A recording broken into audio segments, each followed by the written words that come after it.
Welcome everyone to today's webinar. I'm coming to you live from Malaga, Spain, from the Plytix office. I see a lot of people are still kind of joining. I am German, so we are starting on time, obviously. Welcome to today's part one of our 6-part webinar series. Before we get started, just a little bit of housekeeping real quick. My talking part is going to be about 20 minutes. I'm going to introduce you to the topic. And at the end, we have 10 minutes left for Q&A. During this time, please feel free to ask or put in your questions in the chat. I have my lovely colleague, John, our head of customer success, sitting on the chat, answering questions as we go along and funneling them to me in case we don't get to all of the questions. I promise you they will be answered afterwards, either by me or by one of our experts. Okay? So, before we dive into this, just very briefly, a quick introduction about myself. My name is Tim Reintgen. For most of you, better known as Tim from Plytix, simply because my last name is super hard to pronounce. And I'm going to be your host for this masterclass series here. Today, it's just going to be me, and I'm going to be joined by experts as we go along. And I've been with Plytix for over 3 years now. I'm the head of partnerships here right now. I'm super excited because what we have in the next 6 weeks for you guys is like nothing you have ever seen in a webinar. This is a curriculum for the next 6 weeks. See this as your masterclass experience here. Today, it's all about the introduction to multi-channel and product listing optimization. We're going to lay the foundation here for the success on each of the following channels. In weeks 2 to 5, we're going to go deeper into the most popular channels out there: Google Shopping, Amazon, Walmart, and Facebook Catalog, where it's not me doing the talking, but we have invited experts on the topic. We're joined by someone directly from Google next Tuesday. Amazon expert is going to come the week after, a former category manager from Walmart. People that are doing the work on a daily basis will give you insights on how to optimize your product feed for each of these channels. And then at the end, we're going to do a little best of with a lot of golden nuggets in the process. Okay, very important for this next 18 minutes or so. Have a piece of paper and a pen with you because you're going to get golden nuggets left and right. There's a lot of very valuable content in here, so make sure you take good notes, but of course you're going to get a recording of the sessions afterwards. Okay, so without further ado, let's get into today's topic, an introduction to multi-channel commerce and product listing optimization. Today we're going to talk about how e-commerce has silently been disrupted over the past couple of years, and how you can set yourself and your organization up for success and equip your team with the right tools to compete in a multi-channel commerce environment. Afterwards, we're going to talk about what makes a product really rank, what is product listing optimization, and why is this so important? And at the end, we're going to connect theory with praxis, with practical advice, because personally, there's nothing worse for me than watching a webinar and leaving it and feeling, okay, that was really nice, but what do I do next? So we're going to give you actionable things that you can do today that will help you get better rankings and sell more products. Okay, let's start with why are we even introducing this concept here. There's already a lot of acronyms out there, a lot of concepts in the world of e-commerce. Why are we doing this? And the reason is that e-commerce has changed. 10, 11 years ago, it was an easier time. I sound super old when I say this, but back then it was enough to just run your e-commerce operations the way you would your brick and mortar store. You have your store, you run ads to it, you run traffic to it through ads, through your Google AdWords account, and you have success. You sell your products. Today, the playing field is a lot more fragmented. 50% of all online sales happen on marketplaces. So if you are not selling on marketplaces, on other channels out there, you're already by default missing out on half of the pie. And the big challenge comes, there's new ones coming out all the time. So that means this number is not going to go down. This is only going to increase. There's marketplaces emerging, especially the niche ones, the Zalandos, Wayfairs, that are gaining more popularity and are becoming more and more important. That brings one big challenge with it, and that is that each of these different channels has different requirements. What works on one channel is not going to work on the other. Different content, different demographics, different target markets. So that means a lot of work, basically. It means a lot of work, and as a result, the job and the department of e-commerce has changed as well. From a one-person kind of operation that is responsible for the website to now a cross-team and cross-department effort to make sure that all the different channels are taken care of. Now, this change has not happened overnight. These channels have crept up on a lot of companies. They're starting to venture into Google Shopping. They're starting to go into Amazon, and they treat these as their independent kind of projects. Now, as a result of this, treating Amazon individually, treating Google Shopping individually, a lot of data silos have emerged, and companies need to pay a lot of operational debt in this right now.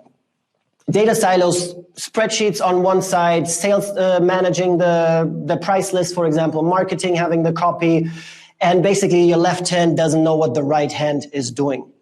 Now, when you want to launch products now, you need to go in and collect the different pieces together, and that just delays your time to market. And whenever your product would be ready to be sold, but you don't have the content together, that just means you're leaving money on the table.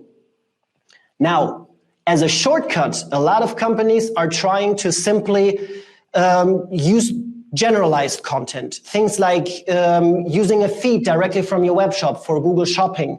Now Shopify is venturing into Amazon and Walmart directly from your website. But this is all generalized content, because the content for your website is not going to work for Amazon, because it's a whole different ballgame pretty much. And as a result, you're going to get poor rankings, because you know the best place to hide a dead body? It's page 2 on Amazon. Now, over the past year, we've seen a lot of things happening in e-commerce. Everyone and their grandmother is selling online. They're all on Amazon. They're all having a web shop now. So it's not enough to just be there anymore. But you need to be on the first page, because this is where the majority of sales on any channel happen. So if you're not on that, you're losing out on a lot of money. Now, this is how most of the companies out there are solving this right now. You are having your front end and your back end together. You're managing your products inside of Shopify, inside of Amazon. And it makes a lot of sense, because there's very little governance inside these storefronts. And you don't want your intern to have the option to, mess with your Amazon orders or, change your Shopify theme. So it was intentionally kept in this silo. But as we've seen, this silo has a lot of backlash to a delayed product releases, product data errors, because it takes forever to fix things and changes are not properly communicated. So the top performing companies out there, and in order to really compete in a multi-channel commerce environment, you need to decouple your product information management from the front end, basically taking away the workload from each of the different channels directly and putting it into a tool that is designed for that, where from there you can optimize your content, take this optimized content from the right people in the right format, and then distribute that to the right channels. And the best tool that is designed for that is, of course, you may have guessed it, a PIM. Now, and I'm not just saying that because obviously we're Plytix and this is what we do for a living, but it's not just a smart thing, but it is actually the right thing to do for several reasons. First of all, you have now your central source of truth, your central location where everyone knows this is where the latest data lives. Everyone can go in and make sure that the data that they work off with, maybe your sales team for the latest prices, marketing for the latest copy, the information they got from R&D, whatever it may be. Now they know that this is the latest information. And from there, they can actually start collaborating on content, making sure that all the information necessary for the different channels are there, making sure you stay on track with the product launch, and really go through the motions, making sure everyone knows in your organization what needs to be done. And because you don't have to go around anymore and start looking for the right information, you can actually start optimizing the content for the right channels. You have your base content, and from there you start leveraging it, for example, with attribute transformations where you write formulas for the right title. Change things like gray with an E to gray with an A on the click of a button, and doing that at scale. Now, if you're managing 20 products, that may not be that much effort, but once you're going into 200, 1,000, 10,000 products, all of a sudden this becomes a hassle. And last but not least, now that you have everything together, everything ready, everyone has the tools that they need to do their job, you as an organization are a lot more agile. You have all the possibilities to react to the market. The channels that are popular today may not be the ones popular tomorrow. The popular ones tomorrow may not even exist yet. But you need to set yourself up to be able to react to those and send different content to that, to try it, and also just open a new market, a new channel, without having to worry about, is the investment going to pay off? Can I sell enough on this channel in the first couple of months to justify my investment? Okay? Now, by now, you're probably thinking to yourself, Tim, that's it. I'm convinced multi-channel commerce is the way to go forward. What do I do next? It's a fantastic question. And there's two things that are important for now to start selling on those channels. One part is syndication. Syndication is always important. But just like with the content, there's no one size fits all. Different channels have different requirements. It may be API, a feed, a CSV file. Some of the older channels may require you to send something physical, something directly to a category manager. So syndication is not really what we want to focus on for the second part of this. If you send garbage data, you're going to get garbage results, okay? Garbage in, garbage out. So what we want to focus on for the remainder of this is how to optimize your product data. So once the data gets there, you actually get good results. And we do this in a concept that we call product listing optimization. Okay, making sure you have the right content that helps you rank on these channels.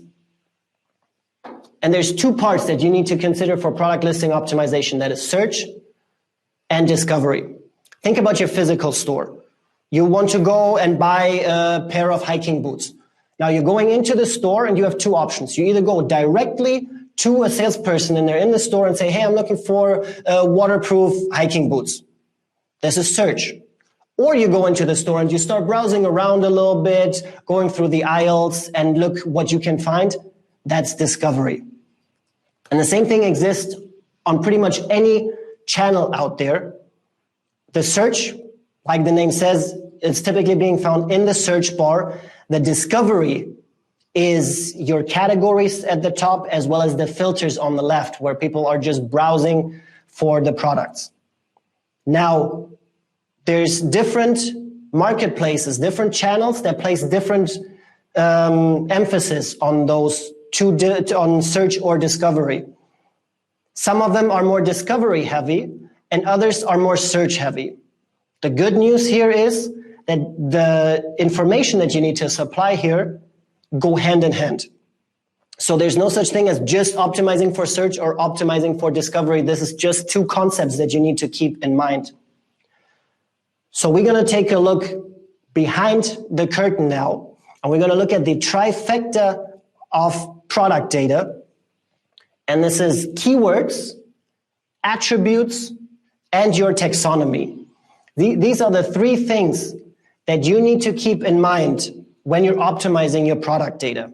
And just like in a good diet, you can't have one without the other. You need to have a well-balanced diet to be healthy.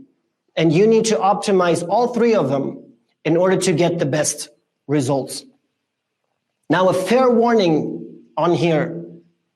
What you're going to hear next is probably going to change the way you look at e-commerce forever. Whether this is for your own kind of shopping or the way you look at your product data from here on. Okay? Warning is out there. Let's dive deeper into this. The first thing that we need to look at is keyword optimization. And keywords, everyone working in this industry is familiar with the concept of keywords from SEO and so on. In e-commerce, keyword optimization is where art meets science. Keywords are typically being found in the title as well as your product description. If you ever wondered why on Amazon, for example, most of the product titles look more extensive than some of the product descriptions you see on web shops, that's because they place a lot of emphasis on keywords. But more about that in a later webinar. Okay? Now, time for an inconvenient truth. Nobody wants to buy your products, ever. And that's not because your products suck. The reason is people don't buy products. They buy a solution to their problem. They buy something that helps them to overcome a challenge. And this is why in 67% of all product searches, there are adjectives. These keywords in here are the connection from the desire of your potential customer to your product. They need a water-resistant backpack. You have that. This is the most relevant thing for them in this case. They need something that is TSA friendly because they're going to travel. So you want to make sure that you include keywords in your title as well as in your description.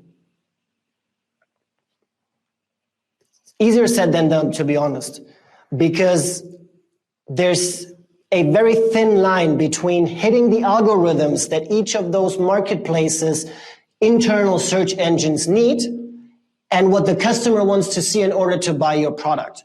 So there's no such thing as the perfect title, the perfect description. This is an ever evolving kind of thing and is always going to change. This is why you need to constantly iterate and try and error.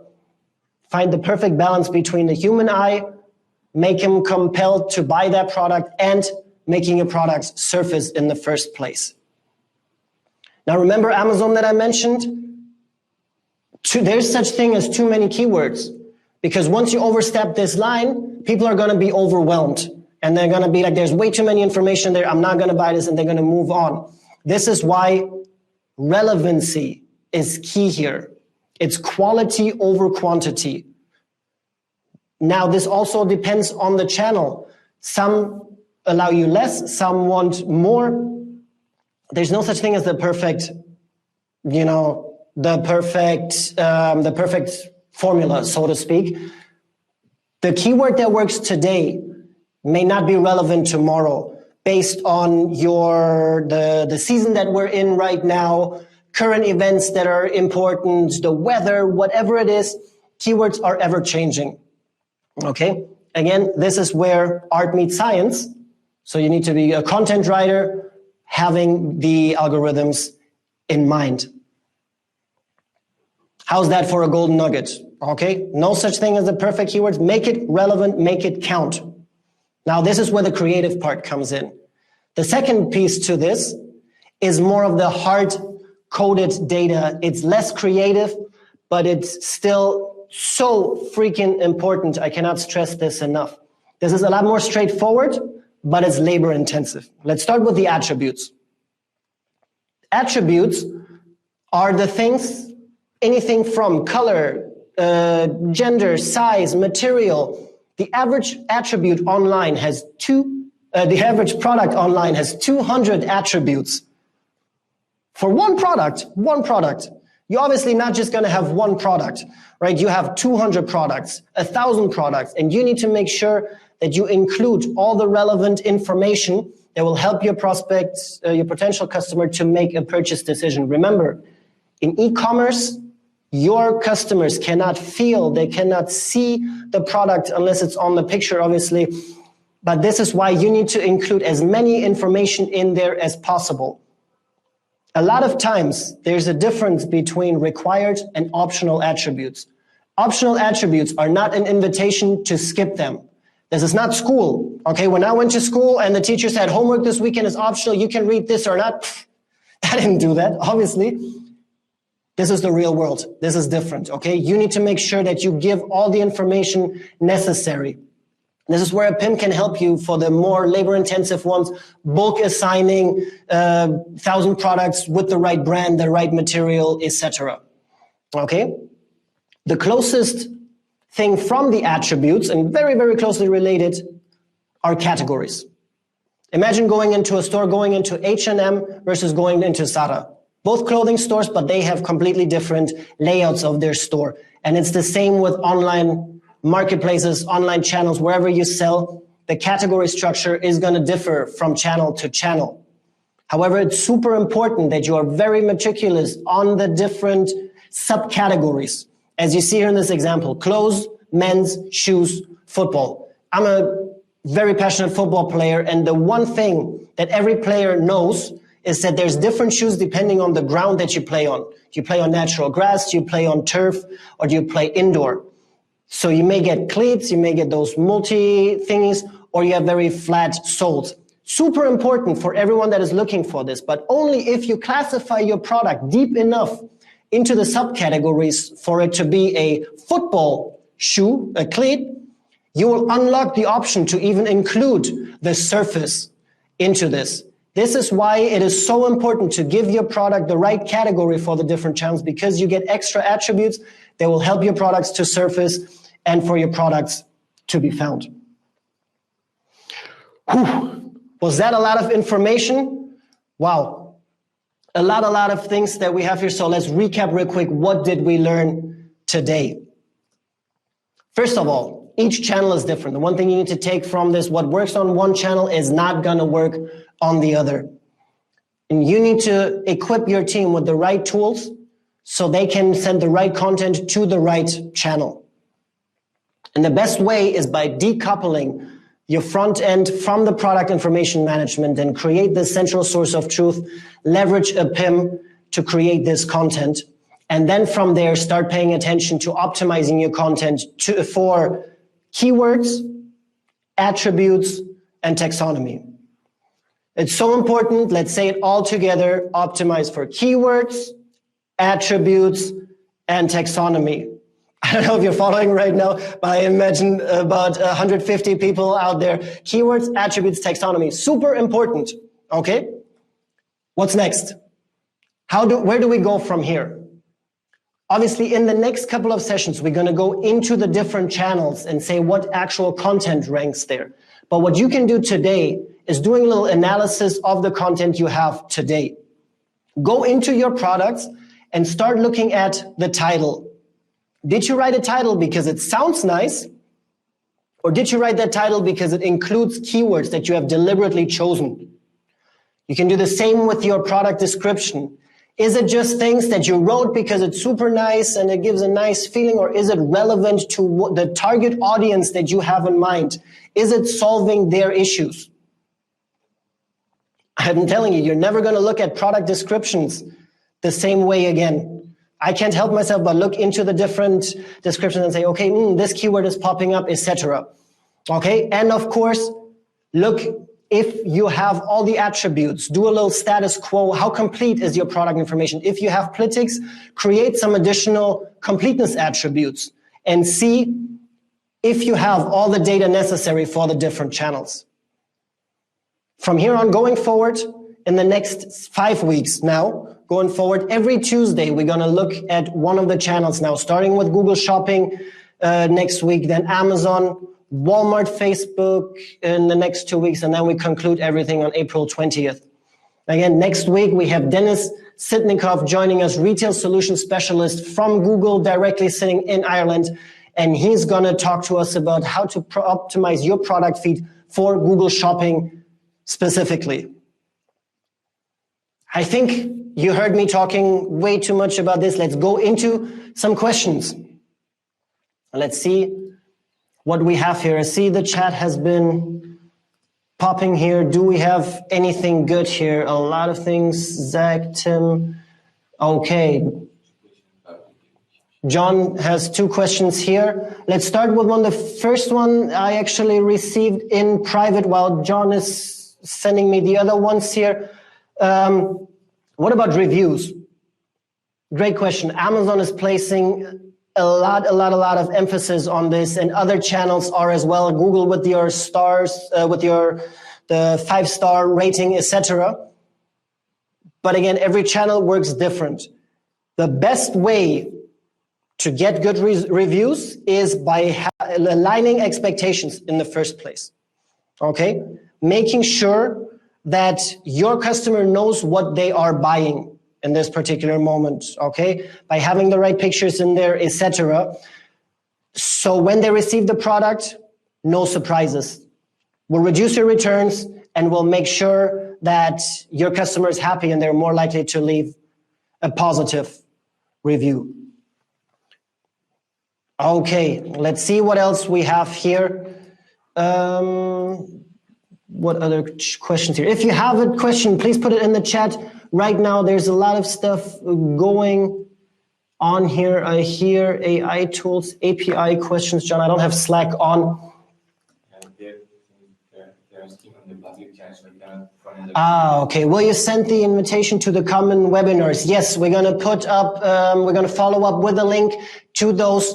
You don't have to join all of them, but I highly recommend, even if you're not selling on Amazon yet, Jimmy Barber, a good friend of Plytix and an expert in the field, is going to give you some really good insights on what to do there. Absolutely. I have one more question in private here from John before we're going into... Yeah, let's do one more. Let's see here, what else we got. Customers also look for videos when searching for stores. Are you able to include video links from Plytix? Yes. Absolutely. In Plytix, you can store all your videos. We're going to make a copy on our internal servers there, and then you can include this link in there. I think video is a great example of how customer behavior has started to shift what they're looking for. And a video is a great example of installation guides, additional content that will help your customers envision the product. They cannot see it, they cannot feel it. So giving them rich content is a great way of getting the people to, increasing your conversion eventually. What else we got here? 360 images are becoming more and more common. Will Plytix implement the ability to use 360 images in the near future and to share it for us? Great question. However, I want to make sure this is not supposed to be Plytix specific, okay? We're talking concepts here. If you have any questions about how to do this inside of Plytix, you can always book your dedicated customer success manager, or if you're not an expert yet, you can book one of our, if you're not a customer yet, you can book one of our experts. Larry and his team will happily jump on a call with you, and of course, connect with me on LinkedIn or shoot me an email directly. I'm also happy to help. We will make sure that you all get your answers as much as necessary. Okay, I think we are closing into the 30 minutes. This should be enough for today. Again, we're never done with this. This is an ever-evolving kind of concept. Trial and error, guys. I can only encourage you to go and analyze your content, try it out, run an experiment for 2 weeks, measure, measure, measure. In God we trust, the rest bring data. So make sure, John put the link in the channel here right now for you to sign up for the others. We're really excited for it. Thank you so much for joining today. Big shout out to the Plytix team that made this webinar possible. People behind the camera, marketing team. Over 150 people joined us today, and we hope to see a lot more going forward when we go really into the nitty-gritty, into the trenches on how to optimize your product feed for the different channels. Thank you very much, and hopefully see you soon.